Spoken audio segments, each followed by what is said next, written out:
Hello, నేను miss చేసరావు.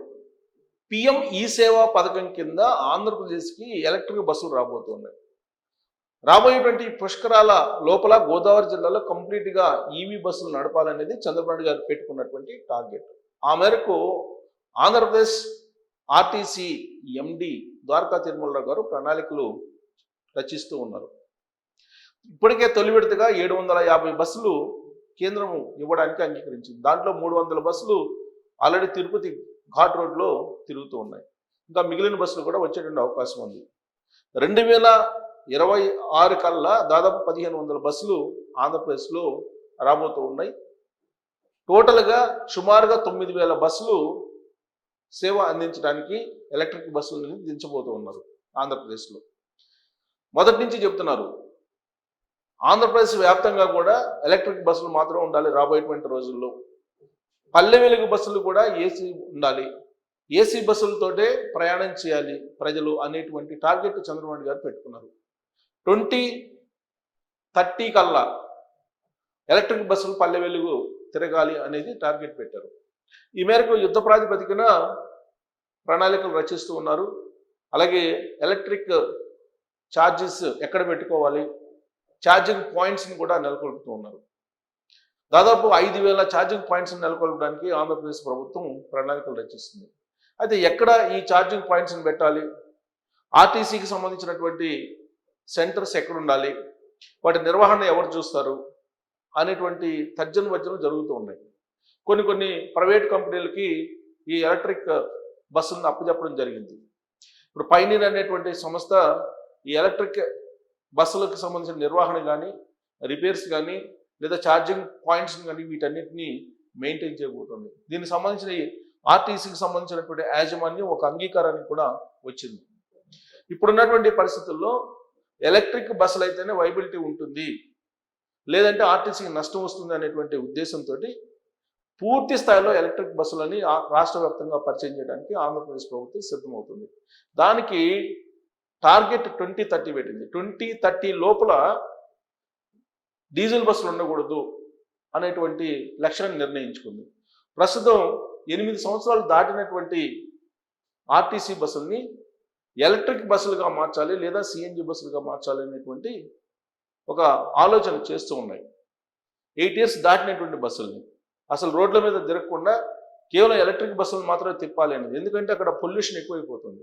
ప్రత్యేకించి అమరావతి రాజధాని నిర్మాణం వేగంగా జరుగుతుంది. అక్కడ గ్రీన్ క్యాపిటల్ ఏర్పాటు అవుతుంది. దాంతోపాటు రాష్ట్ర వ్యాప్తంగా కూడా ఉష్ణోగ్రతలు తగ్గించాలి అనేటువంటి ప్రయత్నం చంద్రబాబు నాయుడు గారు చేస్తున్నారు. తెలంగాణతోటి పోటీ పడాలంటే ఆంధ్రప్రదేశ్లో ఉష్ణోగ్రతలు తగ్గించాలి. అక్కడ హ్యూమిడిటీ ఎక్కువ ఉంటుంది, ఉష్ణోగ్రతలు ఎక్కువ ఉంటాయి. వేసవిలో అన్ని రాష్ట్రాల కంటే ఆంధ్రప్రదేశ్లో ఎక్కువ ఉష్ణోగ్రతలు ఉంటాయి. కారణం సముద్ర తీరం. సముద్ర తీరం వెంబడి ఉష్ణోగ్రతలు ఎక్కువ ఉంటాయి, హ్యూమిడిటీ ఎక్కువ ఉంటుంది. దీంతో అక్కడికి ఇండస్ట్రీస్లు రావడానికి కొంత సందేహిస్తూ ఉంటారు. వాతావరణం అనుకూలంగా ఉండేటువంటి తెలంగాణ పక్కనే కనిపిస్తూ ఉంది. అంచేత ఇండస్ట్రీస్లు ఎక్కువగా తెలంగాణకు రావడానికి మొగ్గు చూపుతూ ఉంటారు.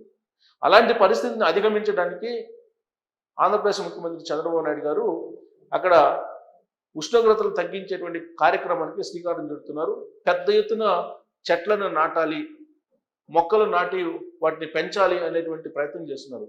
అందులో భాగంగానే డిప్యూటీ సీఎం పవన్ కళ్యాణ్ గారు రివ్యూ మీటింగ్ కూడా ఏర్పాటు చేశారు. రాబోయేటువంటి రోజుల్లో 50% చెట్లు ఉండాలి, మొత్తం గ్రీనరీ 50% గ్రీనరీ ఉండాలి, మొత్తం ఆంధ్రప్రదేశ్ రాష్ట్ర విస్తీర్ణంలో సగం గ్రీనరీ ఉండాలి అనేటువంటి లక్ష్యాన్ని నిర్ణయించుకున్నారు. ఆ విధంగా మొక్కలు నాటితేనే, గ్రీనరీ పెంచితేనే ఆంధ్రప్రదేశ్ యొక్క ఉష్ణోగ్రతలు తగ్గేటువంటి అవకాశం ఉంది. ఒకవైపు గ్రీనరీని పెంచుతూ మరోవైపు కాలుష్యాన్ని తగ్గించేటువంటి కార్యక్రమాలకి శ్రీకారం చుడుతున్నారు. దాంట్లో భాగంగానే ఎలక్ట్రిక్ బస్సులను పరిచయం చేయబోతున్నారు. దాదాపు 2-3 కంపెనీలు ఎలక్ట్రిక్ బస్సులని తిప్పేందుకు సిద్ధమవుతున్నాయి. ప్రభుత్వంతో ఒప్పందం కూడా కుదుర్చుకుంటున్నాయి.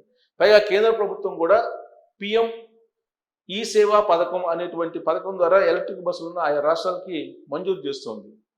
ఎక్కువగా ఆంధ్రప్రదేశ్కే మంజూరు చేస్తుంది. కారణం ఎన్డీఏ ప్రభుత్వం ఉంది. అక్కడ రాష్ట్రంలో ఎన్డీఏ ప్రభుత్వం ఉంది. కేంద్రంలో ఎన్డీఏ ప్రభుత్వం తెలుగుదేశం పార్టీ మీద ఆధారపడి ఉంది అక్కడ. అందుకే చంద్రబాబు నాయుడు గారు ఏది కావాలంటే అది శాంక్షన్ చేస్తూ ఉంది కేంద్ర ప్రభుత్వం.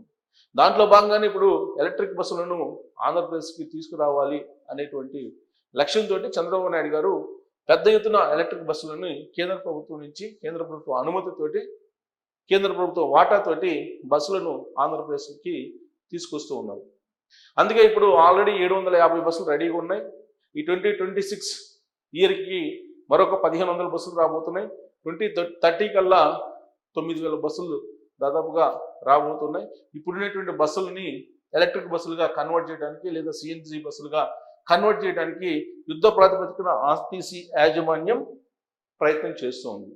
సో దీంట్లో భాగంగా అసలు ఏంటి ఛార్జింగ్ పాయింట్స్ ఎక్కడ పెట్టాలి అనే దాని మీద గత కొన్ని రోజులుగా తర్జన భర్జన పడుతున్నటువంటి సమయంలో ఒక న్యూస్ నాకు కనిపించింది. ఏంటంటే ఎట్టకేలకు లైన్ క్లియర్ అయిపోయింది. ఏంటి, విద్యాధరపురం డిపోలోనే ఎలక్ట్రిక్ బస్సుల ఛార్జింగ్ స్టేషన్. ఇది ఎలక్ట్రిక్ బస్సులు నడిపేందుకు విద్యాధరపురం డిపోకు లైన్ క్లియర్ అయింది. ఒక్కొక్క డిపో వైజ్ ఎలక్ట్రిక్ బస్సులని పరిచయం చేయడానికి ఎలక్ట్రిక్ బస్సులని ఆల్మోస్ట్ ఎక్కడెక్కడ ఛార్జింగ్ పాయింట్లు పెట్టాలి, ఎలక్ట్రిక్ బస్సులు ఎలా నడపాలి, ఎవరు నడపాలి, వీటన్నిటి మీద ఒక క్లారిటీ తీసుకొస్తున్నారు. అందుకే తొలుత విద్యాధరపురం డిపోకు సంబంధించి లైన్ క్లియర్ అయిపోయింది. దీంతో ట్రాన్స్కోతో ఇబ్బందులు కూడా తొలగిపోయాయి. ఒకవేళ ఎలక్ట్రిక్ బస్సులు అయితే ఎలక్ట్రిక్ ఛార్జెస్ కావాలి, సో ఎలక్ట్రిక్ విద్యుత్ కావాలి. ఆ విద్యుత్ ఉత్పత్తి చేసేటువంటి ట్రాన్స్కో తోటి ఇప్పుడు కొన్ని హడ్డిల్స్ ఉన్నాయి, అవి కూడా తొలగిపోయాయి. విద్యాధరపురం డిపోలో ఛార్జింగ్ స్టేషను మెయింటెనెన్స్ డిపో ఏర్పాటుకు ట్రాన్స్కోకు ఆర్టీసీ దరఖాస్తు చేసిన నేపథ్యంలో గతంలో తిరస్కరించడం జరిగింది. ప్రస్తుతం ట్రాన్స్కో కేంద్ర ఇంధన వనరుల మంత్రిత్వ శాఖ బృందాలు చూడండి ఎంత వేగంగా జరుగుతుంది. ట్రాన్స్కో ప్లస్ కేంద్ర ఇంధన వనరుల మంత్రిత్వ శాఖ బృందాలు ఇటీవల ఆర్టీసీ అధికారులతో కలిసి విద్యాధరపురం డిపోను సందర్శించాయి. వర్షపు నీటి ముంపును దృష్టిలో ఉంచుకొని కొన్ని సూచనలు చేయడం జరిగింది.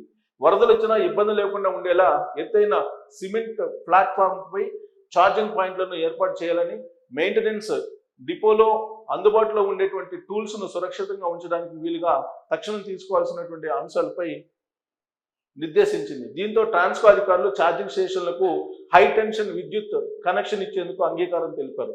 ట్రాన్స్కో అంగీకారంతో కథ సుఖాంతమైంది. విద్యాధరపురం డిపో చుట్టూ బహుళ అంతస్తుల భవనాలు ఉన్నాయి. సమీప సబ్ స్టేషన్ నుంచి డిపోకు ప్రత్యేకంగా లైన్స్ వేయాల్సి ఉండడంతో భవనాలు అడ్డు వస్తున్నాయి. దీనిని దృష్టిలో ఉంచుకొని ట్రాన్స్కో అధికారులు భూగర్భ విద్యుత్ కేబుల్స్ కు ప్రతిపాదించడం జరిగింది. దీనికి ఎలక్ట్రిక్ బస్సులను నిర్వహించే పయనీర్ సంస్థ అంగీకారం తెలిపింది. సో దీంతో హై టెన్షన్ కేబుల్స్ సమస్య కూడా కొలికి వచ్చింది. 2 నెలల్లో పయనీర్ సంస్థ విద్యాధరపురం డిపోలో ఛార్జింగ్ స్టేషన్ మెయింటెనెన్స్ డిపోలను ఏర్పాటు చేయనుంది. సో కాబట్టి ఒక్కొక్క డిపోకి సంబంధించి మొత్తం ఛార్జింగ్ పాయింట్స్ ఎక్కడ పెట్టాలి, వాటికి ఎలక్ట్రిసిటీ ఎక్కడి నుంచి తీసుకోవాలి, ఇవన్నీ కూడా కోఆర్డినేట్ చేసుకుంటున్నాయి కేంద్ర ప్రభుత్వంతో ఆర్టీసీ. సో ఈ నేపథ్యంలో రాబోయేటువంటి రోజుల్లో కంప్లీట్గా ఎలక్ట్రిక్ బస్సులు రాబోతున్నాయి. పైనీర్ లాంటి సంస్థలు ఒక 2-3 మల్టీనేషనల్ కంపెనీలు ఎలక్ట్రిక్ బస్సులు నడపడానికి కూడా ముందుకు వస్తున్నటువంటి క్రమంలో ఇప్పుడున్నటువంటి హయ్యర్ బస్సెస్ అద్దె బస్సులు ఏవైతే ఉన్నాయో వాటికి విడతల వారీగా సమాప్తం పలకడానికి, వాటిని రద్దు చేయడానికి రాష్ట్ర ప్రభుత్వం ముందడుగు వేస్తుంది అని చెప్పొచ్చు. అలాంటి ఆలోచన ఉంది. అందుకే ఎలక్ట్రిక్ బస్సులను శరవేగంగా తీసుకొచ్చే ప్రయత్నం రాష్ట్ర ప్రభుత్వం చేస్తుంది. ఇలాంటి పరిస్థితుల్లో మనం ఎలక్ట్రిక్ బస్సులను ఆదరించాలా పర్లేదా అనే దాని మీద మీరు కామెంట్ చేయొచ్చు. Thank you.